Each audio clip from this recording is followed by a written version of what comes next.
America. And I hope there's a lot more of them coming. Yeah. Thank you, Rachel. Thanks, Lawrence.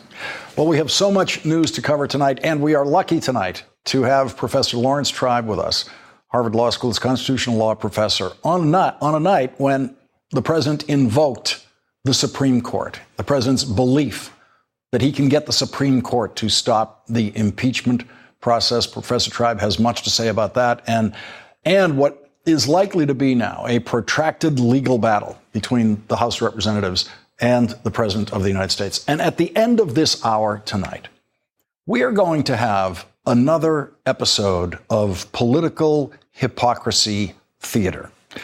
This time with Senator John Thune. Senator John Thune has had nothing, and I mean nothing, to say about the revelations in the Mueller report, about the lies told by Donald Trump, including lies to the American people. But we have video of John Thune absolutely outraged, and morally outraged at a president lying to the American people. It's what John Thune had to say the day before, as a member of the House of Representatives, he voted to impeach Bill Clinton. You're going to want to see this at the end of this hour, because this story will be moving into the United States Senate next week when William Barr testifies to the Senate Judiciary Committee, and we are going to be seeing the height of hypocrisy next week in the United States Senate with the Republican members of the United States Senate, very, very much including John Thune. But first, on the day that the president took the unprecedented position of fighting every single legally issued subpoena by the House of Representatives, every legal document request by the House of Representatives, including the fully legal demand, which is not a subpoena, but it is a fully legal demand for Donald Trump's tax returns by the House Ways and Means Committee Chairman Richard Neal. On that day, when the president declared he's going to fight every one of those things, Hillary Clinton published an op-ed piece in the Washington Post about where the country stands tonight on the verge of what could be another impeachment of a president. Hillary Clinton drew on her unique personal experience with the last two impeachment processes, the one she witnessed as First Lady when her husband, Bill Clinton, was impeached by the House of Representatives, and the one she worked on as a young staff lawyer in 1974 when the House Judiciary Committee voted to approve 3 articles of impeachment against Republican President Richard Nixon. Hillary Clinton said in her op-ed piece, quote, "Congress should hold substantive hearings that build on the Mueller report and fill in its gaps, not jump straight to an up or down vote on impeachment." She pointed out that Congress can investigate the president and legislate at the same time, as it has done in the past, as it did during the Nixon impeachment process. Hillary Clinton concluded her op-ed piece with this line: "Now it's up to us to prove the wisdom of our Constitution, the resilience of our democracy, and the strength of our nation." The echoes of history are everywhere now in the Trump investigations and in the echoes of impeachment. Donald Trump is reverting to a strategy that Richard Nixon tried and failed to make work: stonewalling Congress, refusing to submit to Congress's legal subpoena power, Congress's legal authority. The president is not going to win that contest with the Congress in court. He is going to lose, but he is going to buy time in court with that strategy. But it is a strategy that has emboldened the Congress. There are reports tonight that Chairman Jerry Nadler of the House Judiciary Committee is considering fines for Trump administration witnesses who do not respond to subpoenas. Some legal scholars indicate that the president's defiant actions with Congress that have no basis in law can themselves be interpreted as additional elements of obstruction of justice and could become separate articles of impeachment if we get to that. If the president is impeached by the House of Representatives, one of the echoes of history we will hear is Mr. Sarbanes being asked to vote. John Sarbanes is a Democratic member of the House of Representatives from Maryland who will join us in a moment. His father is former Senator Paul Sarbanes, who was among the most respected members of the United States Senate by both parties when I was working on the staff of the Senate in the 1990s. And before that, Paul Sarbanes was a member of the House of Representatives from Maryland, in the same district that his son is in now. And Paul Sarbanes was a member of the House Judiciary Committee who voted to impeach Republican President Richard Nixon. Here is that historic moment in the committee. Mr. Mann. Aye. Mr. Sarbanes. Aye. And so, Mr. Sarbanes, father and son, could become the first father and son in history to vote for the impeachment of a president. But we're not there yet. We may never get there. There may not be impeachment hearings for this president. We are a year and a half away, only a year and a half away, from an election that could replace this president, and the legal process may grind slowly enough that there is not time to complete an impeachment process before the next election. But President Trump is now publicly afraid of the impeachment process after having claimed the opposite. He demonstrated his public fear today in his usual forum for expressing his desperate fears, Twitter. He began by using gangster language in a tweet saying that the Mueller investigation, quote, didn't lay a glove on me. Didn't lay a glove on me is the language of a criminal who knows he is guilty, but cleverly escaped detection. It is not the language of a president. It is not the language of an innocent president. The president also tweeted the single most ignorant and desperate thing ever said by an American politician about impeachment. The president said, if the partisan Dems ever try to impeach, I would first head to the U.S. Supreme Court. And of course, the Supreme Court wouldn't say to him, what are you doing here? Because they wouldn't let him in the door. We will hear from Harvard constitutional law professor Laurence Tribe about the absurdity of that statement by the president today. But first, we are joined by Democratic Congressman John Sarbanes of Maryland. He's a member of the House Oversight Committee. Also joining us, Matt Miller, former spokesman for Attorney General Eric Holder, who has great experience dealing with subpoenas from Congress, and an MSNBC contributor, Adam Gentleson. He's the former Deputy Chief of Staff for Majority Leader Senator Harry Reid of the United States Senate. Representative Sarbanes, I want to start with you. And I thought of your father today when I thought of the possibility of this vote coming to you, because it feels as though we took one step of what might be 1,000 steps, but one step closer to possible impeachment process today, with the president making this unprecedented declaration that he will not cooperate with a single subpoena for anything, witnesses, documents, anything from the House of Representatives. It's an outrageous position, obviously, in my estimation, for the president to take. But we ought to keep in mind, when he is taking that position, it's not just about disrespecting Congress, Lawrence. This is about disrespecting the American public, because we were told in no uncertain terms in 2018 in these midterm elections by the electorate, we were told as Democrats that if we got the gavel, people wanted to see oversight and inquiry and investigation. And we came to hold the president accountable after the 2018 election. So when he rebuffs that, when he says he's not going to cooperate, when he says he's not going to respond to any subpoenas, and by the way, gives that edict to everybody in his administration, that's not about disrespecting Congress.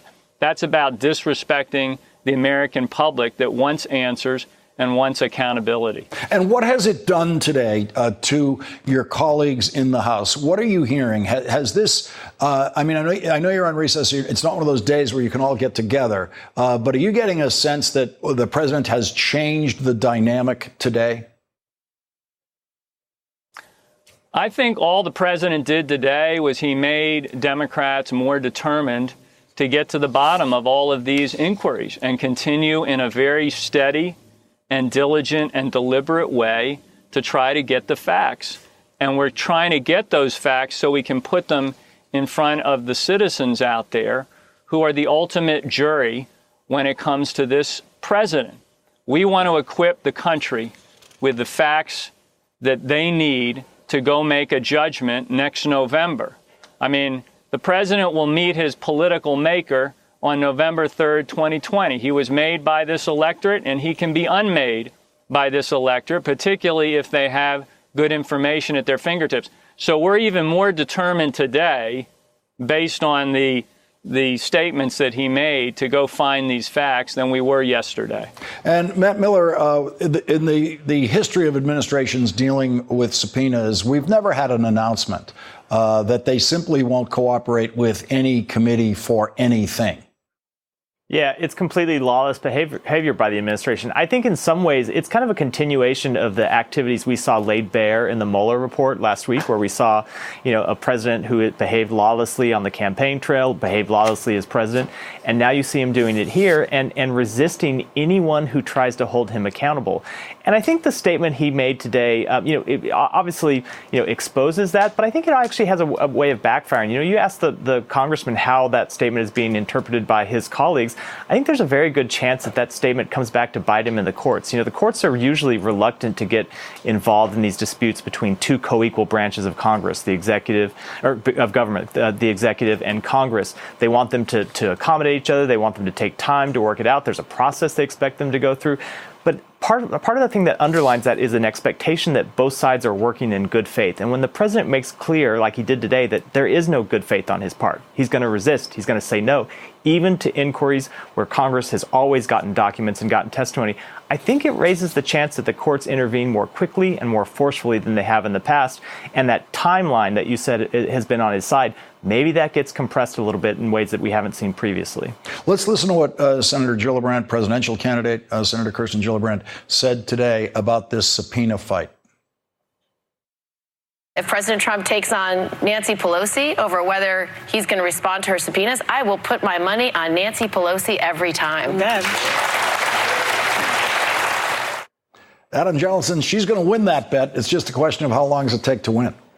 Yeah, that's right. I mean, President Trump is picking a battle that he ultimately cannot win here. Matt and I were talking about this before. I mean, I think that one of the problems with the blanket statement that he's putting out there and saying that he's going to fight every subpoena is that he's turning this into a very clear issue of separation of powers and whether Congress has the ability to exercise oversight over the executive branch. And it clearly does. It's one of its main responsibilities. And, there are different sort of strengths and weaknesses to each of the cases that the Trump administration is trying to deny an official from testifying. But by making this blanket statement that it's going to be denying testimony in all cases, it's sort of glossing over some areas where it may have strengths in trying to deny a specific witness and saying this is, and putting it on weaker ground for the Trump administration and saying we are trying to blanket deny Congress its basic oversight responsibility. Congressman Sarbanes, there's a new poll, AP poll, saying that 53% believe that Congress should continue the Trump-Russia investigation. 45% say no. We heard the other day, Nancy Pelosi, when she was discussing it publicly here in New York at the Time 100 discussion, cite polls repeatedly in her response about where the Congress stands now and how the last polling she saw is opposed to impeachment.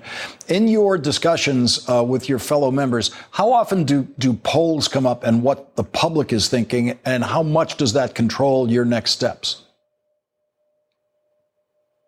We're extremely respectful of what the public's view of this whole matter is, the Mueller report, the way we're handling these investigations, because as I said a moment ago, we very much see ourselves as carrying out the mandate and the direction that we receive from the American people every 2 years when they go to the polls. And they said to us that they wanted to see the kind of oversight of this administration that had been missing for the last 2 years when the Republicans held the gavel. So we came with that charge, beginning with this Congress in January of this year, that we were going to provide the accountability that had been missing before.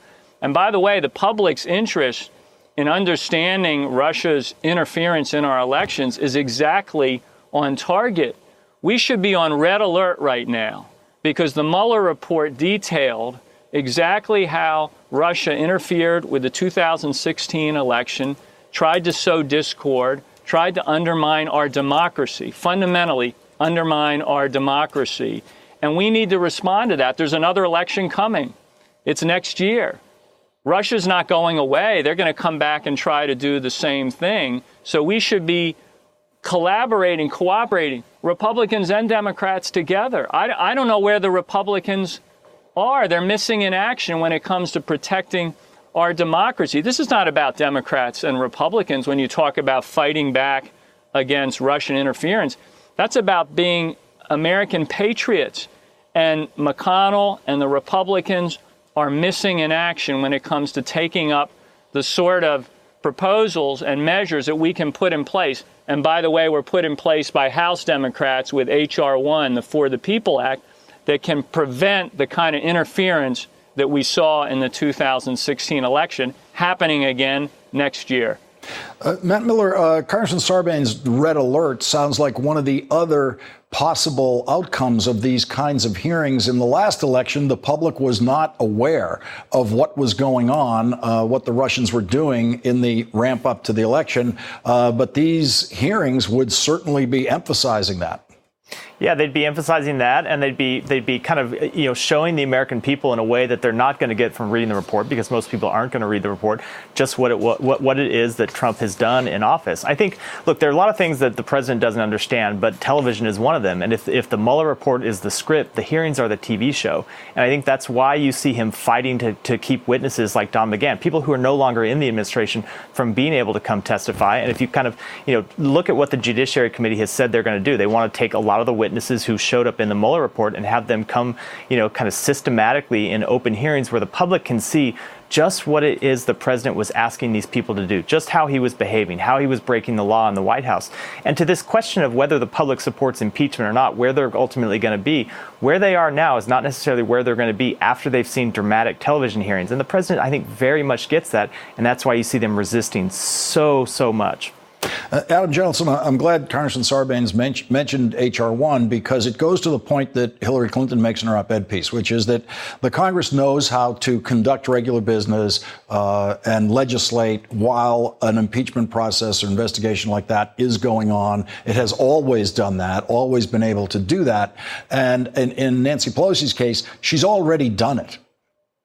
That's right. It was the first. H.R. 1 was the first bill they passed, and it's passed the House, but it has gone nowhere in the Senate because Senate Majority Leader Mitch McConnell has refused to bring it up. Senator McConnell also denied the public a full accounting of what was happening with Russia attacking our elections in the fall of 2016. So that tells you where his priorities are. He has shown through his actions that when he has to choose between supporting the president and giving the public the information they need about potential threats to our democracy, that he will choose to side with the president. Adam Jentleson gets the last word in our first round tonight. Congressman John Sarbanes, Matt Miller, Adam Jentleson, thank you all very much for starting us off tonight. Really appreciate it. Thank you. And right after this break, Harvard's constitutional law professor Laurence Tribe will join us to discuss the president's new legal battle with Congress and the president's dreams about how one day his Supreme Court justices can somehow stop impeachment. And Joy Reid will be joining us after she co-moderated a presidential forum today where 8 of the presidential candidates appeared and where the men were asked why women should vote for them.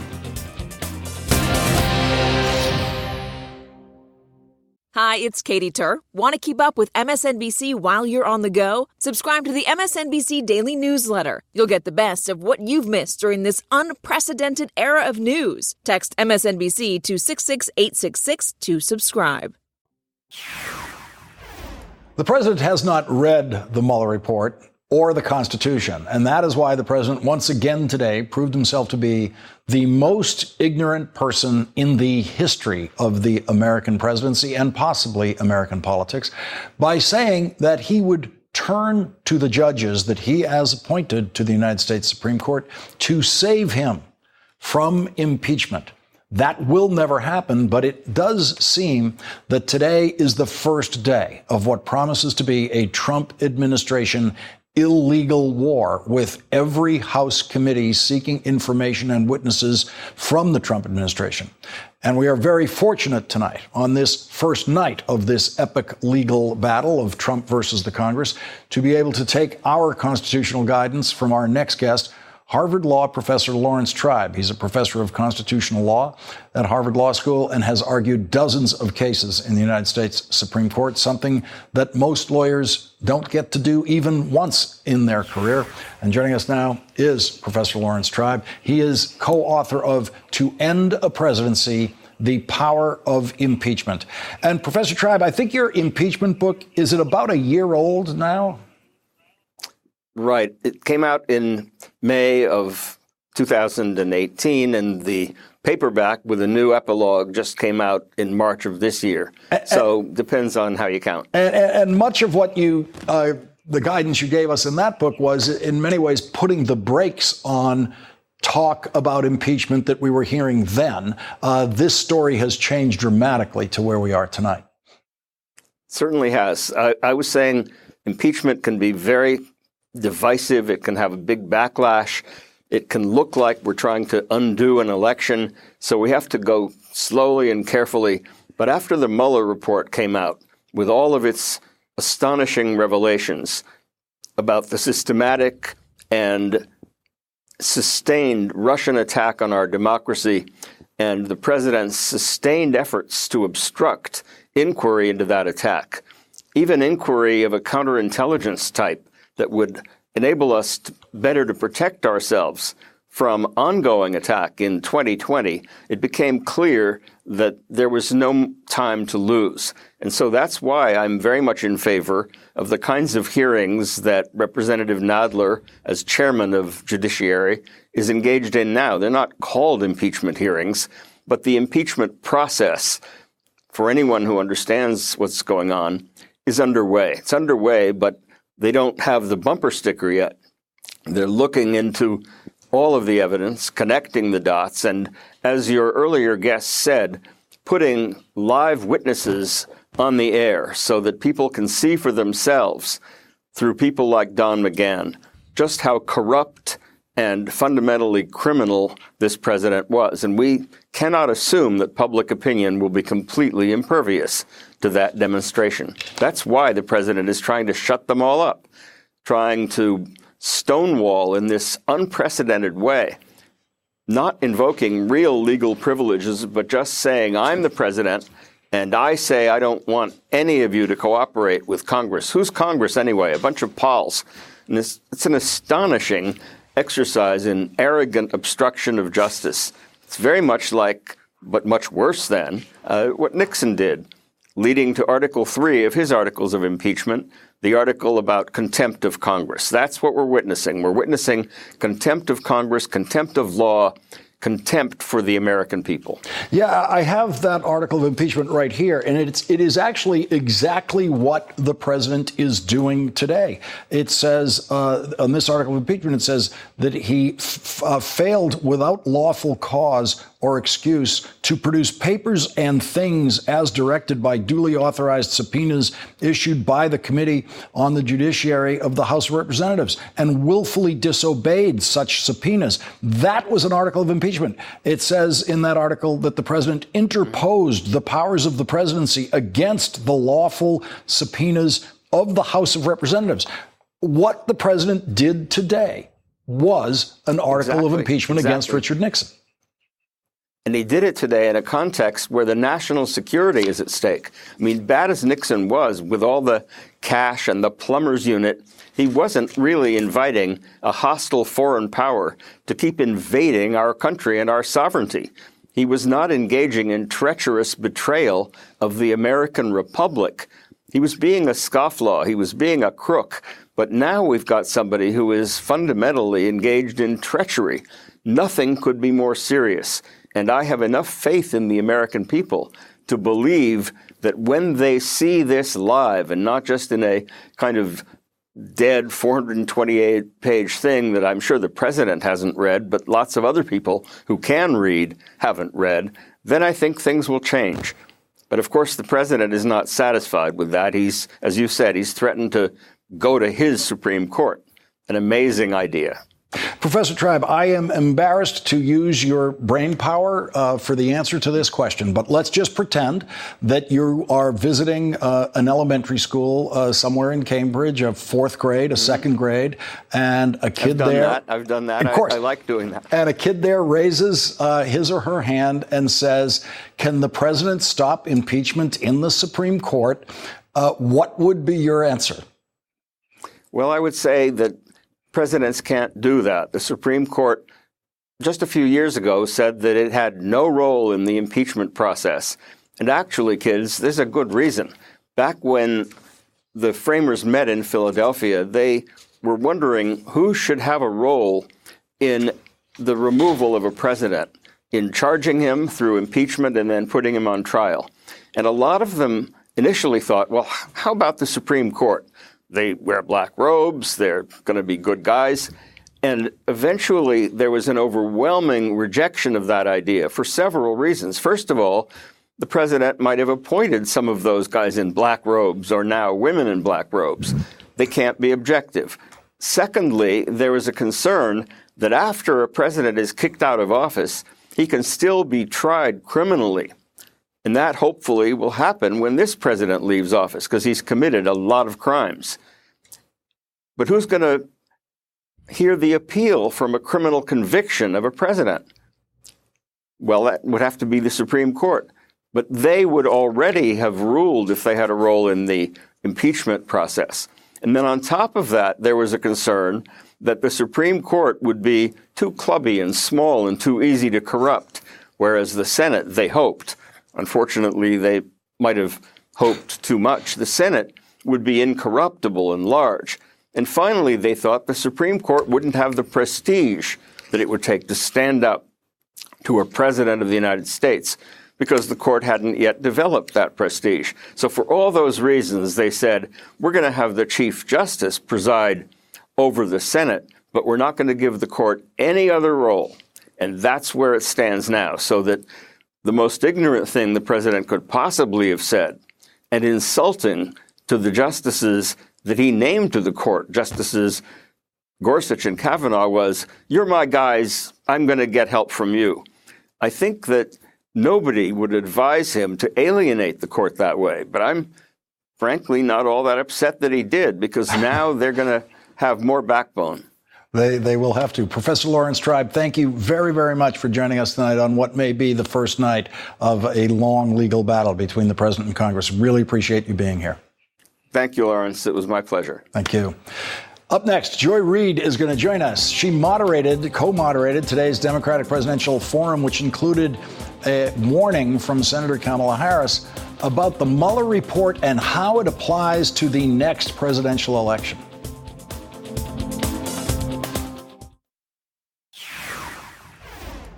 Today, 8 Democratic presidential candidates gathered in Houston, Texas for the She the People Presidential Forum. The event was co-moderated by MSNBC's Joy Reid, who will join us in a moment. Senator Kamala Harris talked about the findings in the Mueller report about the Russian attack on our election and what it means for the next election. The intelligence community came out with a report of what happened in 2016. Now, let's speak truth, because some people aren't clear about this. Not any of us, we're clear. Russia interfered in the election of the President of the United States. Okay, so the intelligence community has done a report on what happened. Included in that analysis is that an adversarial country who was attempting to destabilize our democracy decided that they would try and interfere with our elections and make the American public insecure and suspicious. And so they decided to target our vulnerabilities. And they exposed America's Achilles heel. You know the issue that they kept bringing up because they knew it would cause heat and dissension among us? Race. So guess what? The irony of it all is that what otherwise we have been always knowing is a civil rights issue has now become a national security issue. And we need to deal with it, and we need to deal with it knowing what they did in 2016, because it didn't result in any real consequence. They will do again in 2020, and it will be about misinformation that is being done with a targeted effort to create dissension, which will lead to suppression because people will just get turned off and they'll decide, you know what, I don't like any of these people, I'm just not going to vote. So we're going to have to really be vigilant in calling out the untruths when we see them, because I think this is where the power of the people is going to be critical to counteracting what will invariably be efforts to manipulate this election for President of the United States. Right. Thank you. Thank you. We have to squeeze in a break here before Joy Reid joins us with more from the other candidates who appeared today at the She the People Presidential Forum in Houston. Would you pledge to have a woman running mate? The question, if you didn't hear it, is will I pledge to have a woman running mate? I will have a woman running mate. To me, it's really clear that we do that. Joining us now, Joy Reid, MSNBC national correspondent and the host of AM Joy Weekends on MSNBC. She was the co-moderator at the She the People Forum today in Houston. Joy, I watched a bunch of it. I couldn't watch all of it. And I have to say, it was so fascinating to see especially the men candidates being asked about the women running, including that question you asked more than once of the men. Why should women be voting for you instead of a woman, and in particular, in some cases, a woman of color?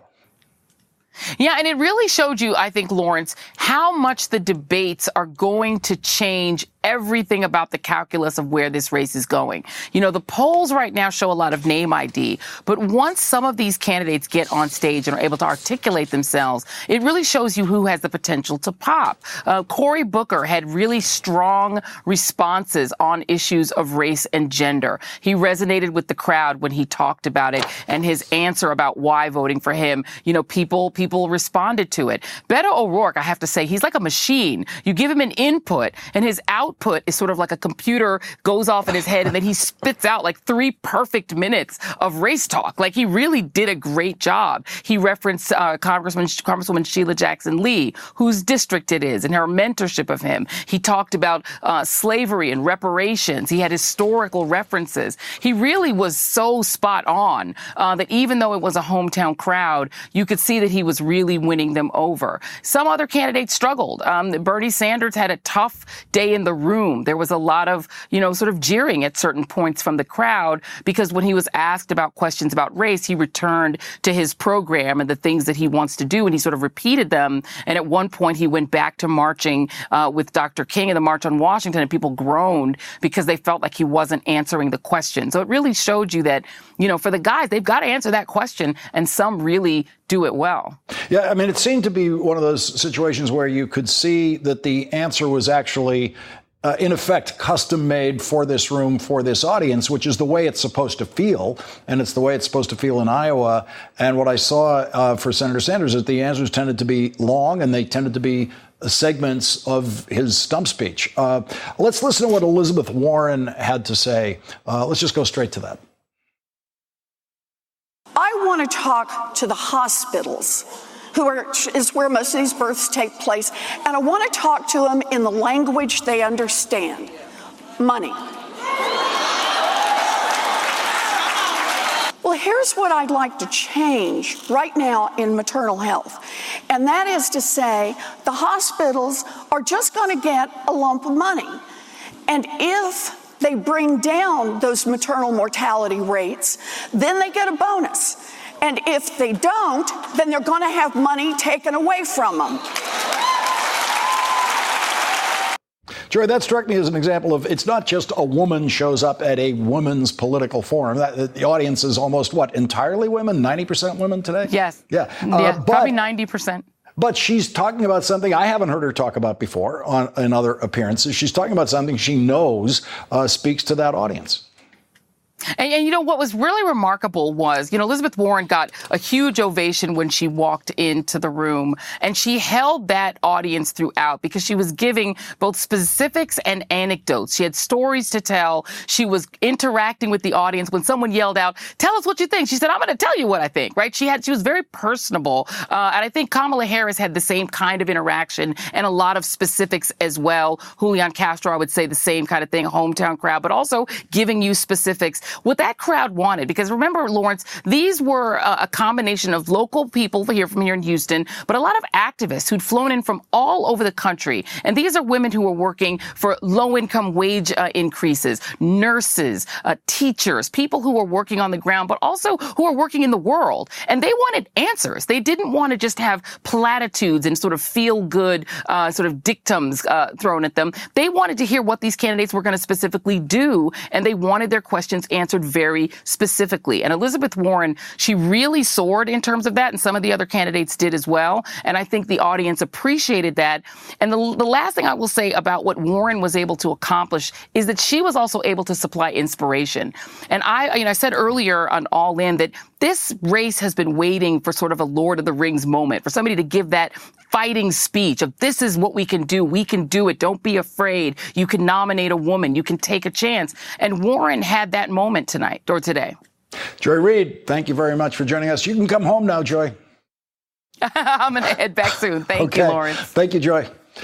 And when we come back, this is something very unusual. We have rare video of a congressional Republican condemning lies by the President of the United States. And if you feel there's some sleight of hand involved, you're right. That's next.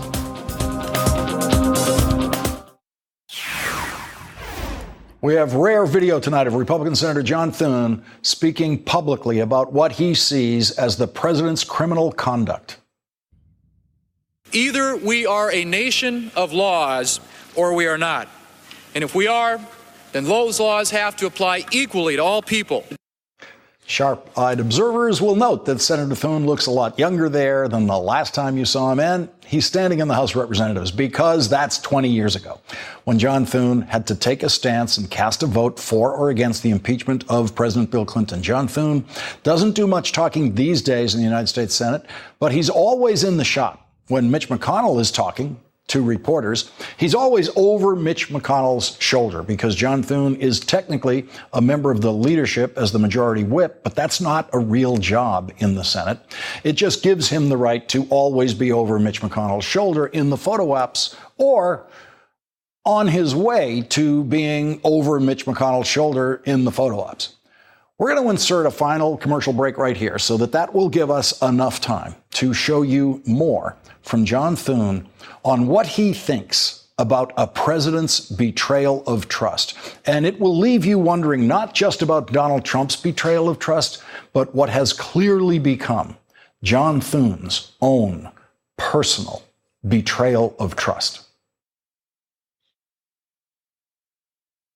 John Thune is the over-the-shoulder guy.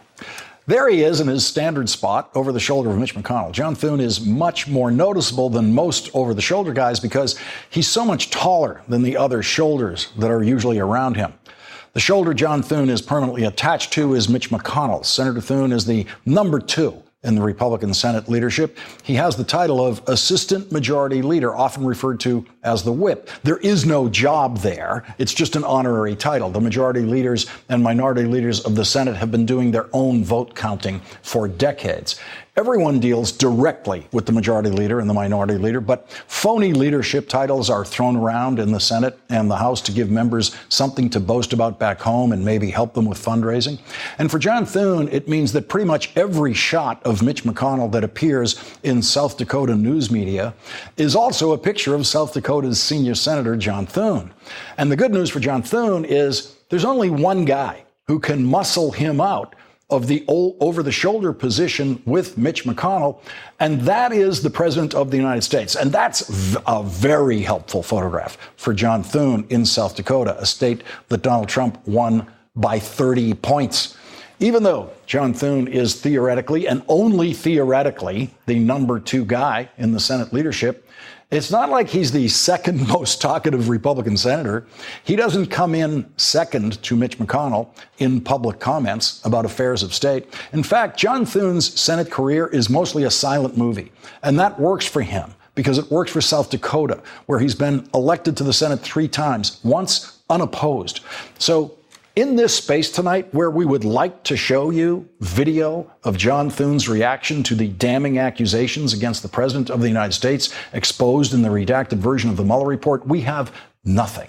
John Thune has not rushed to the camera or to a microphone to issue his moral guidance or judgment on what we've been reading about the president, whose shoulder he gets to stand behind sometimes. But thanks to the congressional record and to C-SPAN video, we know exactly what John Thune thinks about this sort of thing, especially a president lying to the American people. That was one of the impeachment charges against President Richard Nixon in 1974, back when John Thune was in middle school, lying to the American people. And we know how strongly John Thune feels about lying to the American people, which the Mueller report proves Donald Trump did repeatedly. And we know that because when John Thune was in the House of Representatives, dreaming of someday growing up to be the over-the-shoulder guy in the United States Senate, he let us know just how strongly he feels about a president lying to the American people. This is what Congressman John Thune said on the House floor the day before he voted to impeach President Bill Clinton. There's one other important issue that I'd like to address, and that is the matter of trust. Lying to the American people is a betrayal of trust. And the pattern of deception and dishonesty that acts as a bodyguard to this president strikes at the very core of his ability to lead. Either the president chooses contempt and complete disregard for the truth, or his conscience is so diminished as to leave him unable to discern the truth from his lies. Betrayal of trust strikes at the very core of his ability to lead. He didn't mean any of that. Not a word. We didn't know that then. We didn't know enough about John Thune to know he wasn't telling the truth. He was in his first term in the House of Representatives. But now we know.